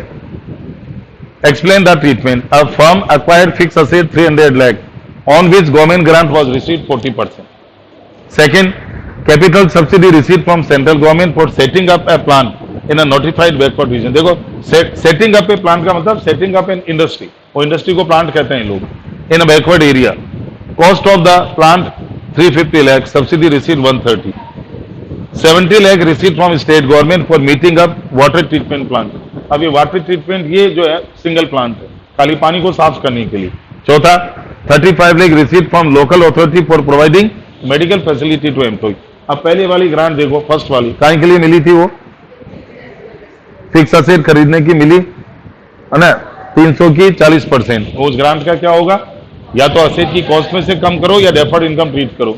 सेकंड वाली ग्रांट जो मिली है वो इंडस्ट्री लगाने के लिए, तो वो कैपिटल रिजर्व में जाएगी. थर्ड वाली ग्रांट वाटर ट्रीटमेंट प्लांट के लिए मिली, वो असेट की कॉस्ट में से कम होगी या डेफर्ड इनकम. चौथी वाली रेवेन्यू नेचर की ग्रांट है, पैरा 9, वो P&L में जाएगी. अब ये 4 आंसर देख लो छोटे छोटे नीचे. अब ऐसे क्वेश्चन में आपको 4 सॉल्यूशन अलग अलग देके आने और हर एक का पहले ट्रीटमेंट लगा के फिर समझाना है. अब देख लो 4 ट्रीटमेंट दिए हुए हैं. पहली ग्रांट 120 लाख रुपए directed from cost of asset, इसने एक ही दी, आप दोनों लिख दो, और डेफर्ड इनकम में भी ट्रीटेड. सेकंड, कैपिटल सब्सिडी है, should be credited to capital reserve. तीसरा, should be deducted from the cost of plant. पांचवा, चौथा, revenue grant should be credit shown in P&L account deferred income. Done. आगे वाला देखो. हाँ, प्रोविजन लिख के बस, और क्या करना है आपको. एंट्री वेंट्री करने मत बैठ जाए. एंट्री वो मांग लेंगे क्या कि एंट्री पास करो तो करनी है. अब 9th वाला देखो, और इस 9th में तो आपको सारा खुद इन्होंने पॉलिसी दे रखी है. समझो कंपनी की पॉलिसी क्या है, सब कुछ दिया हुआ है, खाली आपको उस पॉलिसी को फॉलो करना है, और कोई भी पॉलिसी गलत नहीं है. ये क्वेश्चन ट्रीटमेंट के ऊपर गलत नहीं है, बिल्कुल सही है. कंपनी की पॉलिसी देख लो क्या है.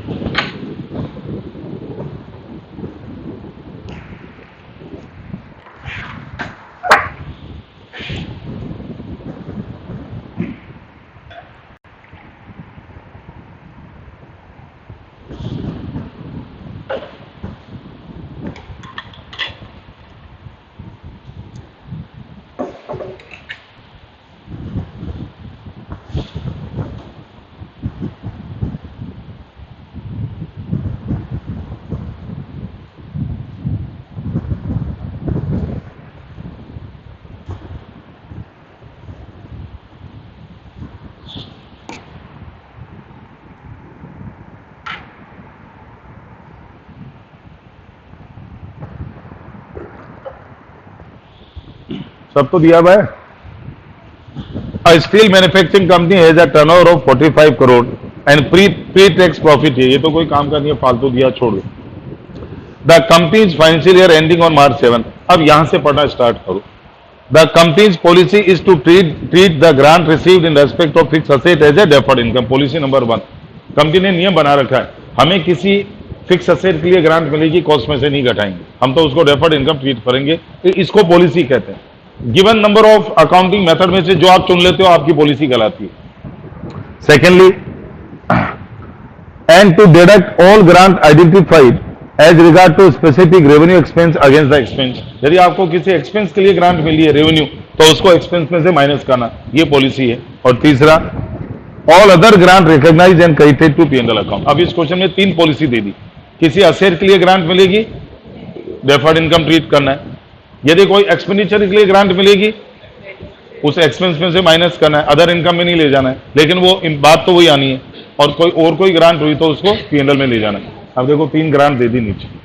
पहली grant, during the year company receive from grant from the defence department of government of India 4 lakh towards cost of new equipment. The equipment has an estimated useful economic life of 10 year, cost 9 lakh. Company policy to depreciate asset by SLM। अब सोचो क्या treatment होगा। Deferred income treat करना है, depreciation पे कोई impact नहीं आएगा, डेप्रिसिएशन पूरा चार्ज होगा। Up to 9 lakh divided by 10 year, 90,000 पे हर साल, सालवेज वैल्यू नहीं है ना। लेकिन अब ग्रांट का अमाउंट कितना है, 4 लाख डिवाइडेड बाई 10 ईयर, 40,000 पे हर साल, बस एक सॉल्यूशन हो जाएगा। और इसमें आपको पॉलिसी का रेफरेंस देना है। Since the company's policy is to treat grant for fixed asset as a deferred income, therefore it should be credited to P&L in the ratio of depreciation. Since the depreciation is on SLM basis, 9 lakh upon 10, 90,000, therefore the grant of 4 lakh will be transferred to P&L in 10 year equally rupees 40,000 each year. खत्म, कोई entry नहीं करनी। दूसरी grant, in December 6, company spent 80,000 on training in respect of employee, received a grant of 50%। Company ने अपने employees पे 80,000 पे खर्च किए ट्रेनिंग पे और 50% ग्रांट मिली है। The grant formality completed, the payment expected until not expected until June. As कहता है ग्रांट आपकी कंफर्म है गवर्नमेंट की तरफ से, पेमेंट कभी भी आ जाएगा, एक्रूअल बेसिस पर ट्रीटमेंट कर दो। तो ये जो ग्रांट आपके एक्सपेंसेस है ये आप माइनस कर दो। P&L में 80 में से 40,000 घटा के एक्सपेंस बता दो और 40,000 की रिसीवेबल ग्रांट बैलेंस शीट में असेट में दिखा दो, गवर्नमेंट ग्रांट रिसीवेबल, वो आ जाएगी। जब मिलेगी तब मिल जाएगी। तीसरा, in October a grant 50,000 received from government in recognition of high quality the company production maintained over last 5 years and did this। Company ने पिछले 5 साल में अपने प्रोडक्शन की शानदार क्वालिटी मेंटेन करी, उसके एप्रिसिएशन में गवर्नमेंट ने आपको 50,000 रुपए ग्रांट दिए, तो ये ग्रांट P&L में क्रेडिट होगी क्योंकि अदर ग्रांट की कैटेगरी में आ गई वो। ये क्वेश्चन है, ये सोल्यूशन है।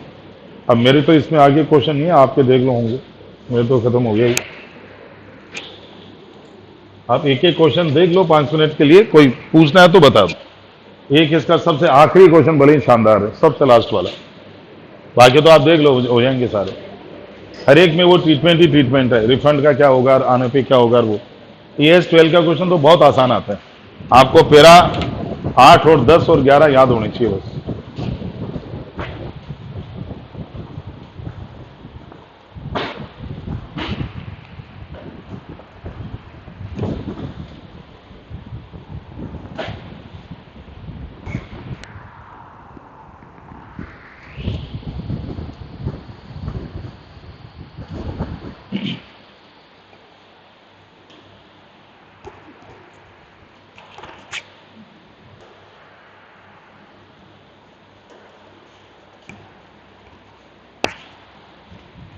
ये नेगेटिव डेप्रिसिएशन का क्या, दोबारा बोलो।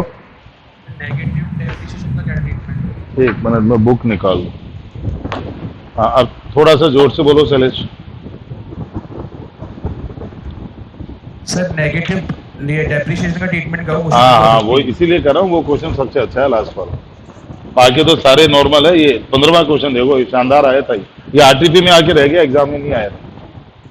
क्वेश्चन बहुत शानदार है, ऐसा उलझा के दिया है कि अब करें तो करें क्या समझ में नहीं आ रहा।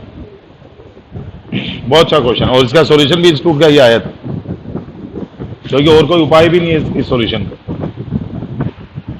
असेट का बैलेंस कभी नेगेटिव हो नहीं सकता, डेप्रिसिएशन नेगेटिव हो नहीं सकता, और ऐसी ग्रांट को P&L में आप ले जा नहीं सकते। कैपिटल जर में आप डाल नहीं सकते। ऐसा उलझा के दिया था क्वेश्चन के और फंसा दिया पूरी तरह। देखो पढ़ो क्वेश्चन, बहुत अच्छा क्वेश्चन आ भी सकता है, ये मोस्ट इंपोर्टेंट कर लो चेक। अभी तक आया नहीं, आरटीपी में आके रह गया था ये।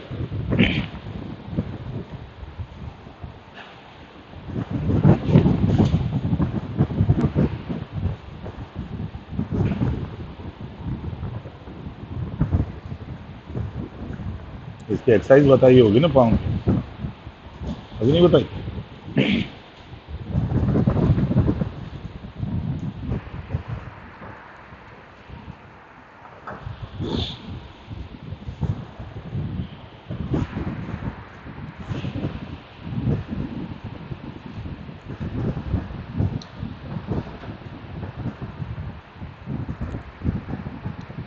देखो मशीन खरीदी थी क्वेश्चन नंबर 15 में 10 लाख की, और ये कब की बात है, 1 अप्रैल 2000, उसको अप्रैल कर लेना, अप्रैल है वो, 1 अप्रैल 2004 है, जनवरी नहीं है, वरना 3 महीने का झगड़ा पड़ जाएगा।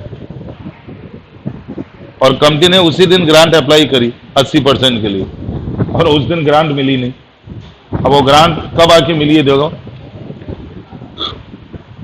नवंबर 2007। अब आप सोचो 4, 5, 5, 6, 7, 3 साल तो पूरे गए। 10 लाख में डिवाइडेड बाय लाइफ कितनी थी, 5 साल, 2 लाख से 3 साल के 6 लाख। अब अकाउंटेंट बेचारा उम्मीद में बैठा कभी तो ग्रांट मिलेगी, मिली नहीं थी। अब 6 घटा के असेट की कीमत क्या रहेगी आज, अब आज 8 लाख रुपए आ गए। अब आगे तो आप असेट की कॉस्ट में से कम करो तो समस्या माइनस में आ जाएगी। डेफर्ड इनकम ट्रीट कर सकते हो चाहो तो, लेकिन अब डेफर्ड इनकम ट्रीट करने के साल क्या बचे, 2 साल की असेट, अब पीछे तो जा नहीं सकते आप। तो या तो इस ग्रांट को 4 लाख 2 साल के पीएनएल में डाल दो और डेप्रिसिएशन उसी पे चलने दो। अब क्वेश्चन आपसे उल्टा आंसर पूछ रहा है, क्या असेट में से ग्रांट माइनस करके नेगेटिव डेप्रिसिएशन चार्ज कर दें, क्योंकि 4 में से 8 घटाओगे। अब बुक वैल्यू 4 ही तो है, 8 माइनस करोगे 4 लाख ने, और कर भी दिया देखो नेगेटिव उसने, और ये कह रहा है माइनस के 4 लाख पे डेप्रिसिएशन को नेगेटिव होता है क्या, और असेट की कॉस्ट को नेगेटिव होती है क्या, ये ट्रीटमेंट तो गया काम से। दूसरी बात, इस ग्रांट को आप as a deferred income PNL में ले जा सकते हो, इमीडिएट पीएनएल में नहीं डाल सकते एक बार डेप्रिसिएशन के रेशियो में। अब अगले 2 साल का डेप्रिसिएशन भी 2-2 लाख ही होगा, आप 4-4 लाख पीएनएल में डाल दो। अब तीसरा सॉल्यूशन, आज आप असेट की कॉस्ट में से तो 8 में से 4 कम कर दो, असेट को तो कर दो 0, और बची भी ग्रांट को पीएनएल में डाल दो, क्योंकि पिछले 3 साल में पीएनएल में डेप्रिसिएशन आपका 6 लाख चला गया। सोचो ग्रांट यदि मिली होती तो डेप्रिसिएशन कम जाता पीएनएल, तो इससे आपका पीएनएल कंपनसेट हो जाएगा टू द एक्सटेंट, और असेट की वैल्यू आज 0 हो जाएगी। अब इंस्टीट्यूट का सॉल्यूशन ये वाला आया था। Excuse me sir. हाँ जी सर, जब गवर्नमेंट ने ग्रांट दी होगी तो उसको भी तो पता होगा कि एसेट की वैल्यू 3 साल पहले कुछ और है और 3 साल बाद कुछ और हो। उससे कुछ फर्क नहीं पड़ता, रेट्रोस्पेक्टिव अलाउड ही नहीं है ना। अच्छा, सरकार जब दे रही होगी तब, हाँ, तो नहीं, उससे गवर्नमेंट को इससे कोई मतलब नहीं होता है। गवर्नमेंट को इससे कोई मतलब नहीं है कि आपकी तब असेट ये थी। हमने इन्वेस्टमेंट तो पूरे 10 का किया था ना, डेप्रिसिएटेड वैल्यू कंपेयर थोड़ी करती है सरकार। वो तो गवर्नमेंट में क्या फाइलें अटक जाती है, कई बार मामला फंस जाता है। अब इस कंपनी की फाइल अटक गई होगी, अब वो गवर्नमेंट में ऑफिसर बदलते रहते हैं, फाइल को टल्ले मारते रहते हैं। अब यही कारण होता है, और कोई रीजन नहीं होता ग्रांट अटकने, एक ही रीजन होता है। तो अब इस क्वेश्चन का इंस्टीट्यूट का सॉल्यूशन ये आया था कि 4 लाख की असेट आज बुक वैल्यू है, उसको तो कर दो 0, तो ग्रांट के 8 में से 4 तो ट्रांसफर कर दो असेट में, क्रेडिट कर दो, बचा हुआ पीएनएल में डाल दो, ताकि अर्लियर ईयर का जो एक्स्ट्रा डेप्रिसिएशन चार्ज हो गया वो रिकवर हो जाए। बस ये ट्रीटमेंट आया। तो कभी आ जाए तो इसका पढ़ लो, देखो सॉल्यूशन नीचे। ये तो कंपनी ने किया ना ट्रीटमेंट, तो आपको इसको भी तो गलत साबित करना है। स्पेसिफिक फिक्स असेट की ग्रांट कैपिटल रिजर्व में भी तो नहीं जा सकती, बिल्कुल नहीं जा सकती, और इसको आप डेफर्ड इनकम ट्रीट कर सकते थे, बट कंपनी इसको असेट की कॉस्ट में से माइनस करना चाहती है, कर दो। असेट को माइनस में नहीं ले जा सकते, डेप्रिसिएशन माइनस में नहीं हो सकता, 0 हो सकती है असेट, डेप्रिसिएशन 0 हो सकता है, एक्स्ट्रा अमाउंट पीएनएल में डाल दो। ये ट्रीटमेंट आया था इंस्टीट्यूट। ठीक है, चलो नंबर 11।